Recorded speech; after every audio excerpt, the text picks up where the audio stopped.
So here's the thing about the Galactic Council. When you get a bunch of species together who've mastered faster-than-light travel, conquered entropy, and figured out how to make coffee that doesn't taste like burnt sadness, you'd think they could handle a puzzle. You would be wrong. Commander Vex stood in front of the artifact, which hummed on its pedestal like it was mocking him, which honestly it probably was.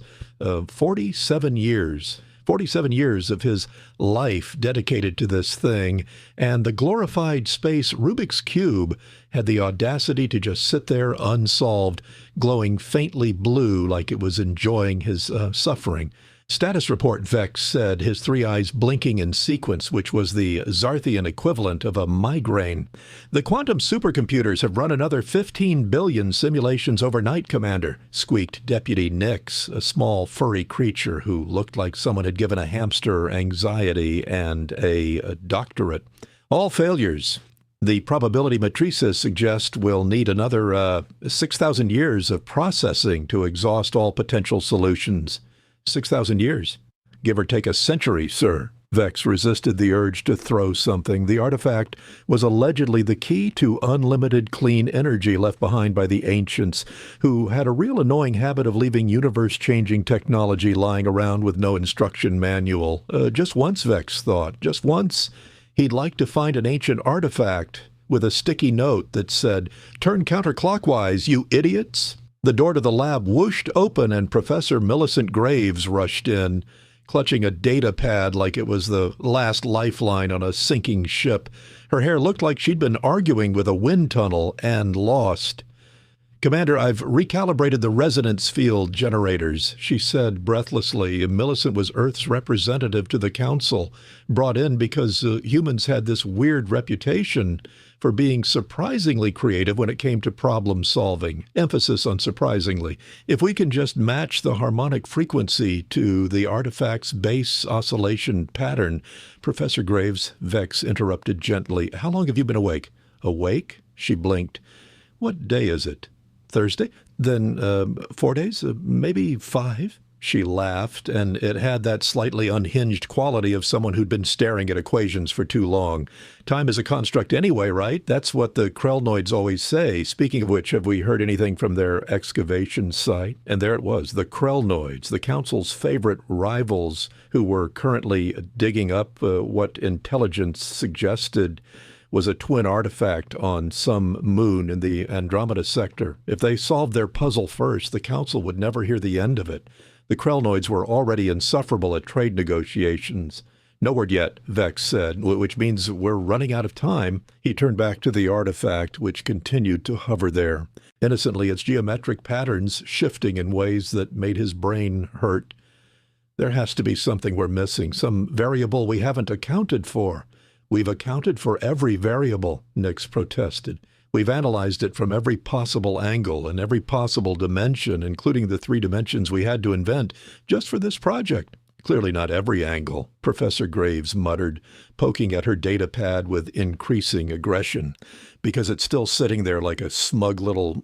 She stopped herself, took a deep breath, and smiled with the kind of tension that suggested she was one failed calculation away from a complete breakdown. "What I mean is we'll figure it out. We're the smartest beings in the galaxy. How hard can one puzzle be?" The artifact pulsed mockingly. Very hard, apparently. Tom Fletcher had 3 things going for him in life: a solid work ethic, an impressive collection of crossword puzzle books, and absolutely no idea what was happening right now. "So, Dr. Fletcher," the security guard said, scanning his badge. "First day at the Galactic Research Facility. Exciting stuff." Tom said intelligently. "Sure, Dr. Fletcher." That was the 3rd time someone had called him that today. Tom had a high school diploma and a certificate in commercial janitorial services. The closest he'd come to being a doctor was when he played operation at his nephew's birthday party and lost spectacularly. There had to be a mistake.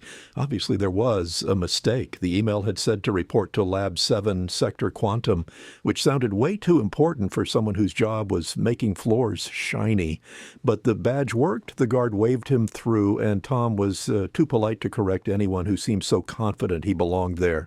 Maybe they needed the lab cleaned? That made sense, sort of. He pushed his cleaning cart down the pristine hallway, passing aliens of various shapes and sizes who nodded at him respectfully. A blob-like creature in a lab coat actually stopped and said, "Dr. Fletcher, such an honor. Your work on theoretical applications of simplified methodology is revolutionary." "Thanks," Tom said, "because what else do you say to that?" "You too. Great blob work." The creature beamed, or at least made a motion that seemed like beaming, and squelched away happily. Tom was starting to suspect he'd accidentally stolen someone's identity. He found Lab 7 mostly by accident, following signs and trying to look like he knew where he was going. The door required a retinal scan, which seemed excessive for a cleaning gig, but his badge beeped approvingly and let him in anyway. The lab was huge and full of equipment that probably cost more than his entire apartment building. In the center of it all sat something that looked like a weird glowing puzzle, surrounded by creatures in lab coats, all staring at screens and muttering about quantum fluctuations. "This must be the place," Tom said to himself, parking his cart near the door. A tall alien with 3 eyes turned to look at him. "Dr. Fletcher, you actually came." "Yeah, sorry I'm late. Traffic was crazy. Also, I think there might be some confusion about—" "No need for modesty, Doctor. We've read your file. Earth's most unconventional thinker. The man who sees solutions where others see impossibilities." Commander Vex gestured dramatically at the artifact. "We need that kind of vision now more than ever." Tom looked at the puzzle thing, then at the commander, then at his mop. "Right," he said slowly. "So where did you want me to start? I usually do floors first, then surfaces, but if you've got a preference—" "Floors?" The commander's eyes blinked in confusion. "Doctor, we need you to examine the artifact, apply your famous lateral thinking." Famous lateral thinking. Tom had lateral thinking. That was news to him, although he did solve the newspaper Sudoku pretty fast most mornings. "Sure thing," Tom said, because apparently he was doing this now. "Just point me toward the break room first. I work better on coffee." "The break room," Professor Graves whispered, staring at him. "He wants to approach the problem fresh. Brilliant." Tom really needed to find whoever's job he'd accidentally taken and apologize. 2 hours later, Tom had learned 3 important things. 1, the coffee here was incredible. 2, nobody was going to tell him where the actual cleaning supplies were. And 3, he was apparently supposed to be solving the glowing puzzle thing, which seemed way outside his pay grade. "The situation is dire, people," Commander Vex announced, pacing in front of a holographic display that showed what looked like a countdown timer. "Intelligence reports indicate the Krellnoids have made significant progress on their artifact. If they solve it first, we'll be the laughingstock of the entire galactic community. Again." "Again?" Tom whispered to Deputy Nix, who'd attached himself to Tom's side like a nervous hamster-shaped shadow. "The Krellnoids beat us to viable fusion technology by 3 weeks, Nix whispered back. "The commander still gets hate mail about it. They also," Vex continued, his voice rising, "outbid us on the Nebula contracts, stole our seat on the Economic Council, and their ambassador once called me, and I quote, a mediocre excuse for a strategist with the intellectual capacity of a standard-issue food processor." The room went silent. That was specific," Tom said. The Krellnoids are very thorough with their insults," Professor Graves said. She looked worse than she had earlier, if that was possible. Her left eye was twitching, and she'd started talking to her data pad like it was a person. "Come on, you useless piece of technology. Show me something, anything, please." "Professor," Vex said gently, "maybe you should take a break." "A break?" Graves laughed, and it echoed off the walls in a way that made everyone uncomfortable. "I've dedicated 4 years to this project, Commander. 4 years of my life staring at this thing, running simulations, checking variables, and do you know what I have to show for it? Nothing. The artifact just sits there, mocking me with its smug geometric patterns and its impossible mathematics and its—" She stopped abruptly, took a deep breath, and smiled with the intensity of someone barely holding it together. "I'm fine, totally fine. Just need to recalibrate the dimensional matrices one more time. The 10,001st time is the charm, right?" Tom raised his hand tentatively. Quick question, has anyone tried, unplugging it and plugging it back in? The entire room turned to stare at him. Unplugging it? Vex repeated slowly. Yeah, sometimes when my computer freezes, I just restart it and... Brilliant, Nix breathed. He's approaching the problem from a foundational reset perspective, reducing the system to its base state to eliminate corrupted processing loops. That's not really what Dr. Fletcher raises an excellent point, Vex said, his three eyes gleaming with renewed hope. We've been so focused on complex solutions, we haven't considered systematic simplification. Tom blinked. I literally just meant turn it off and on again. Write that down, Vex ordered. Systematic power cycling analysis. This is exactly the kind of innovative thinking we needed. Before Tom could protest further, alarms started blaring. The holographic display changed to show an incoming transmission. A reptilian face appeared, scales gleaming, eyes full of smug superiority. Commander Vex, the Krellnoid hissed. Just wanted to inform you that we've made a breakthrough on our artifact. 63% probability of full solution within the next standard week. How's your progress? Still at 0? Vex's jaw clenched. We're making excellent headway, Ambassador Slick. In fact, we've brought in Earth's finest scientific mind. Slick's eyes narrowed. The humans? You're that desperate? Next you'll be asking the blorps for help, and they still think quantum mechanics is magic. The transmission cut off. The room sat in stunned silence until Professor Graves stood up, walked calmly to the wall, and started banging her head against it. We're doomed. We're all doomed. I'm going to be remembered as the human who failed the entire Galactic Council because I couldn't solve a puzzle a dead civilization left behind, as probably a practical joke. Professor, please step away from the wall, Vex said. Tom looked at his mop, then at the artifact, then at the chaos unfolding around him. He was definitely not qualified for this. Maybe if he just quietly backed toward the door, he could slip out and find whoever was actually supposed to be here. He took one step backward. The cleaning cart rolled forward, bumping into a table. The table jostled a container of equipment, and Tom, reacting on pure instinct, lunged forward to catch it before everything crashed to the floor. His hand missed the container, but it did catch the artifact. Everyone froze. Don't move, Vex whispered. Tom, holding the glowing puzzle thing, suddenly realized he just grabbed what was apparently the most important object in the galaxy with his bare hands while trying to prevent a cleaning disaster. Sorry, he said, I was just trying to... And that's when he actually looked at the thing he was holding. Tom tilted his head, squinting at the artifact like it was a crossword clue he was trying to figure out. The geometric patterns shifted and pulsed in his hands, warm but not uncomfortable. Everyone else in the room had stopped breathing. Huh, Tom said. Dr. Fletcher? Vex said very carefully, like he was talking to someone holding a live grenade. Please, very slowly, place the artifact back on the pedestal. Yeah, just give me a second. Tom rotated the thing slightly, looking at it from different angles. This is going to sound stupid, but does anyone else think this looks upside down? Silence. Upside down, Professor Graves repeated, her voice flat. Yeah, like... Tom turned the artifact over in his hands. See these patterns here?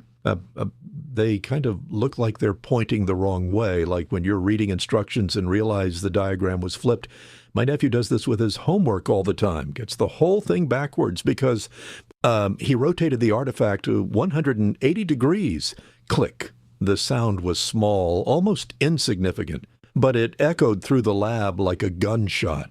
The artifact's glow intensified, shifting from blue to brilliant gold. The geometric patterns suddenly aligned, flowing smoothly instead of jittering chaotically. Panels that had seemed random folded inward with precise mechanical grace, revealing crystalline structures underneath. Holographic schematics burst outward in a sphere of light, displaying equations and diagrams, and what looked suspiciously like an instruction manual. In ancient alien script at the top of the projection, 3 words pulsed helpfully. This side up. Nobody moved. Nobody breathed. Commander Vex's middle eye started twitching. Oh, Tom said, looking at the now-solved puzzle, projecting the secrets of unlimited energy around him like a cosmic disco ball. Cool, so that worked. Deputy Nix made a sound like a squeaky toy being slowly deflated. Professor Graves stared, her mouth opening and closing soundlessly. Then she very carefully set down her data pad, placed both hands on the nearest table, and slumped forward until her forehead touched the surface. 47 years, she whispered. 47 years, 15 billion simulations, 6,000 years of estimated processing time. Just turn it upside down, Vex said, his voice completely devoid of emotion. Just turn it upside down. I mean, to be fair, Tom said, you guys had it sitting on a pedestal that probably made it hard to flip over, and nobody labeled it or anything. There should really be a sticker, like on mattresses, this end up, do not remove, under penalty of 47 years, Vex roared suddenly, and Tom nearly dropped the artifact again. I have spent 47 years of my life, Dr. Fletcher. I missed my daughter's hatching ceremony. I skipped my own retirement party. I canceled 4 vacations and a merger with the love of my life, all because of this thing, and the solution was to rotate it 180 degrees. I'm sensing some frustration here, Tom said. Frustration? Vex laughed, high-pitched and slightly unhinged. Frustration doesn't begin to cover it. Do you understand what this means? Do you comprehend the ramifications? We threw quantum supercomputers at this problem. We assembled the greatest scientific minds from 73 species. We invented 3 new branches of mathematics, and the answer was something a child could have tried in the first 5 minutes. Well, technically, I'm a janitor, not a Who are you? Vex demanded suddenly, stalking toward Tom. What are your credentials? Where did you study? What degrees do you hold? Tom shifted uncomfortably. Greenfield High School, class of 2019. I got a B+ in geometry, if that helps. The room went very, very quiet. You're not Dr. Fletcher, Vex said slowly. I try to tell you guys, you're not Dr. Richard Fletcher, Ph.D. in applied theoretical physics from Oxford. Nope. I'm Tom Fletcher, floor maintenance specialist from Queens. I think there was a mix-up with the paperwork. Someone probably checked the wrong box. Happens all the time in HR. Super common mistake. Professor Graves lifted her head from the table. A janitor, she said dreamily. A janitor just solved in 30 seconds what took us 47 years. It really wasn't that complicated, Tom said. I mean, my grandmother had a cookie jar that worked the same way, same kind of puzzle lock thing. You had to flip it over to open it. She kept shortbread in there. Really good shortbread, actually, with the little... Your grandmother, Vex interrupted, his voice dangerously calm, had a cookie jar that worked like an ancient artifact, containing the secrets to unlimited clean energy. Well, when you say it like that, it sounds weird. Professor Graves started laughing. It began as a giggle, then built into full-body hysterics.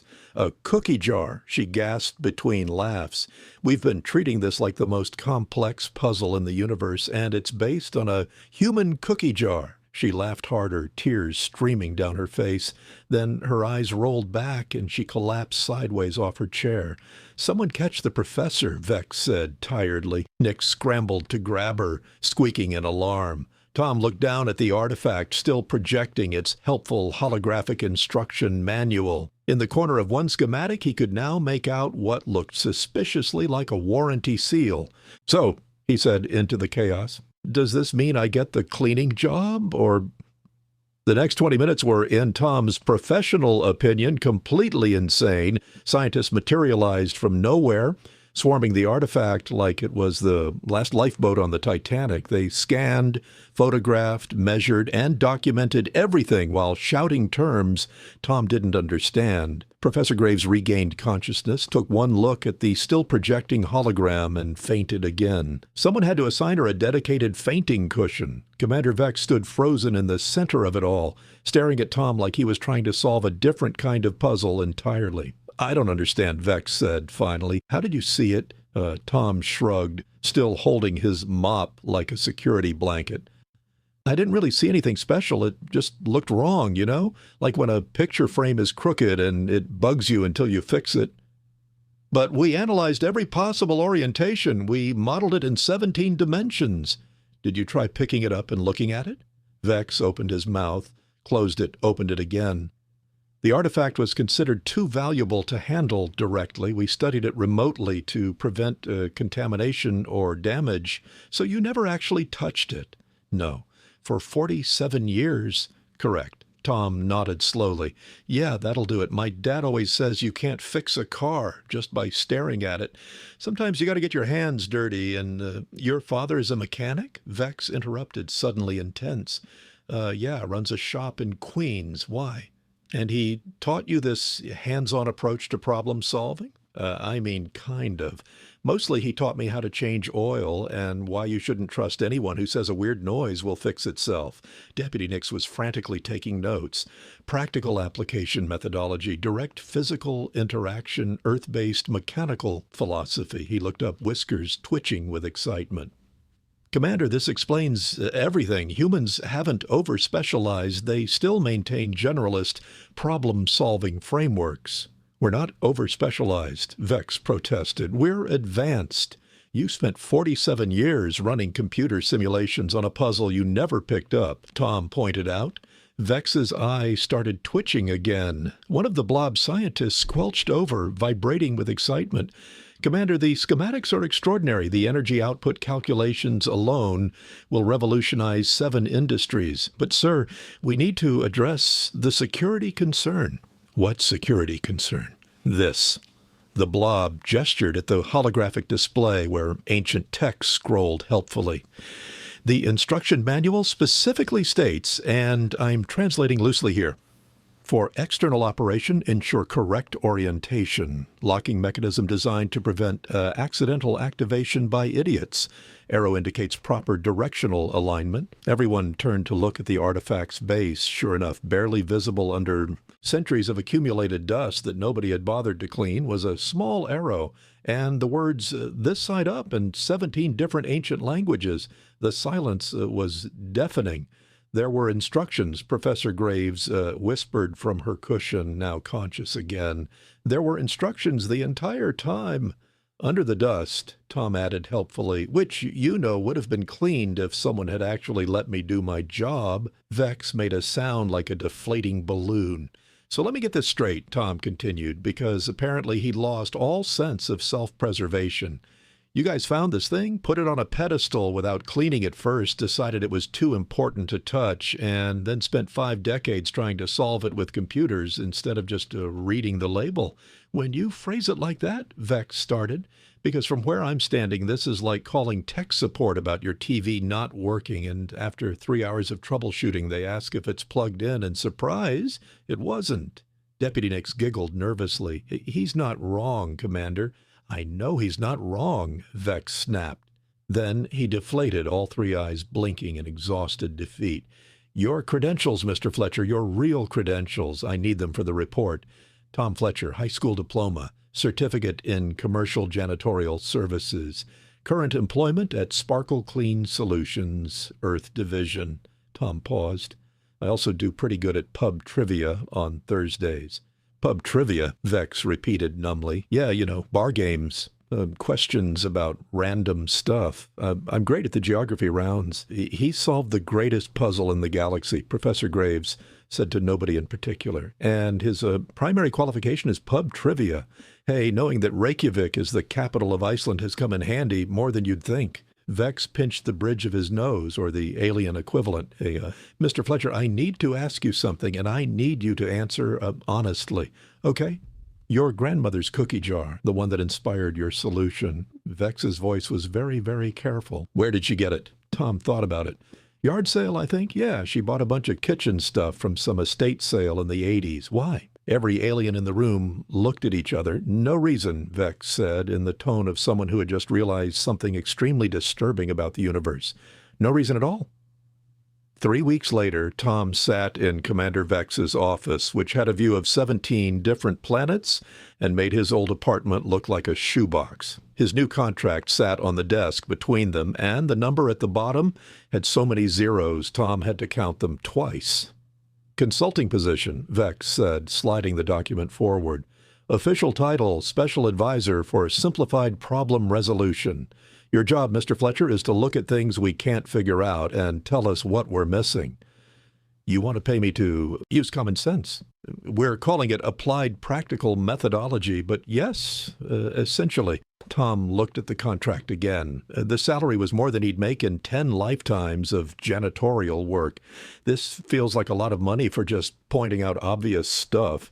Mr. Fletcher, you solved in 30 seconds what stumped us for 47 years. The Krellnoids are still working on their artifact, by the way. We sent them a very polite message suggesting they try rotating it. They responded with 17 paragraphs of insults and then went radio silent. Vex smiled, showing way too many teeth.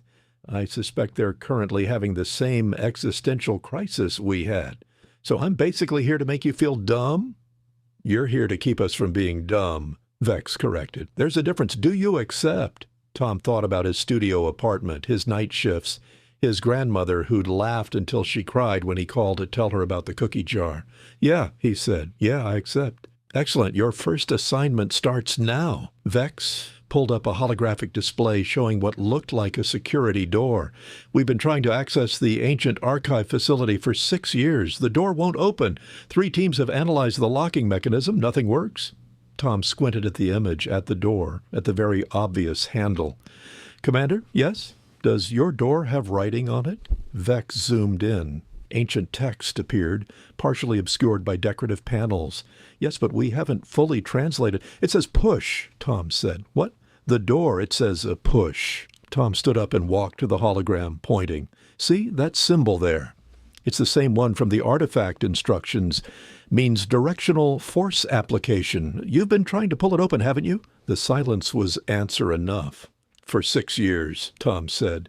In our defense, Vex said weakly, most ancient doors slide sideways, but not this one. Apparently not.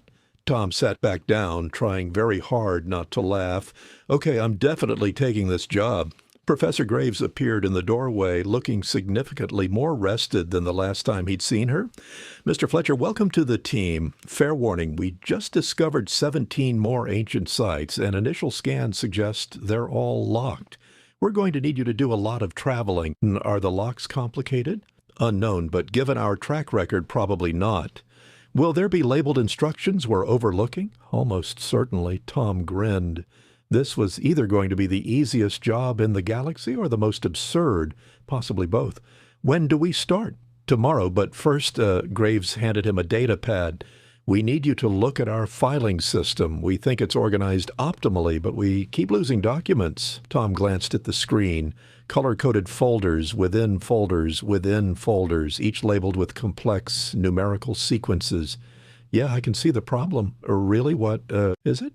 You've alphabetized everything by file creation date instead of by content category. Graves stared at him. We've been doing it wrong for 20 years. Probably closer to 30 based on this archive depth. She made a noise that might have been a laugh or a sob. I'm going to need that fainting cushion again, aren't I? Maybe keep it handy, Tom suggested. As Graves wandered off muttering about organizational systems, Vex leaned back in his chair. You know, Mr. Fletcher, humanity has always been an odd species. You're not the strongest, not the fastest, not even particularly long-lived, but somehow you keep surprising us. We're good at noticing the obvious stuff, Tom said, probably because we're not smart enough to overcomplicate things. I prefer to think of it as aggressive ordinariness as a superpower. Sure, let's go with that. Tom stood, contract in hand. One question, though. The real Dr. Fletcher, the guy I got mixed up with, did you ever find him? He's currently on vacation in the Bahamas, completely unaware any of this happened. We decided not to tell him, seemed kinder. Fair enough. Tom headed for the door, then paused. Hey, Commander, your office door. It's labeled pull, but it's push, isn't it? Yeah. Vex's eye twitched. Get out of my office, Mr. Fletcher. Tom left, grinning. Best job ever. Behind him, he heard the commander try the door, swear in 3 languages, and finally push it open. Somewhere in the galaxy, the ancients were probably laughing.